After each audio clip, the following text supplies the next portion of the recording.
झेप मराठी, आरसा महाराष्ट्राचा। जम्मू काश्मीर मधील पहलगाम येथे निष्पाप नागरिकांवर झालेल्या भ्याड हल्ल्याच्या निषेधार्थ श्री शिवप्रतिष्ठान हिंदुस्थान दोंडेच्या विभागाच्या वतीने भव्य निषेध मोर्चा काढण्यात आला। आज 29 एप्रिल रोजी निघालेला हा मोर्चा महामानव डॉक्टर बाबासाहेब आंबेडकर चौक येथून निघून अभिषेक चित्रमंदिर, राणीपुरा, पिंपल चौक, आझाद चौक, महाराणा प्रताप स्मारक, राजपथ रस्ता, स्टेशन भाग, मानराज गल्ली मार्गे छत्रपती शिवाजी महाराज स्मारक येथे जाऊन समाप्त झाला।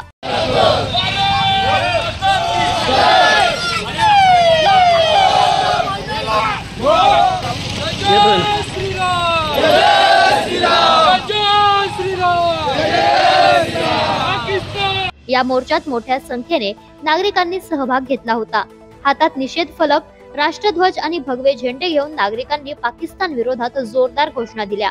पाकिस्तान मुर्दाबाद, आतंकवादाचा नाश झालाच पाहिजे अशा घोषणा देत संतप्त नागरिकांनी आपला रोष व्यक्त केला। हा मोर्चा शांततेत पार पडला असून पोलीस प्रशासनाने योग्य ती बंदोबस्ताची व्यवस्था केली होती। प्रतिनिधी समाधान ठाकरे, झेप मराठी, दोंडेच्या। त्याच वेगळ्या आणि ताज्या बातम्यांसाठी पाहत रहा झेप मराठी, आरसा महाराष्ट्राचा। संपादक प्राध्यापक अनिल चव्हाण, धुळे।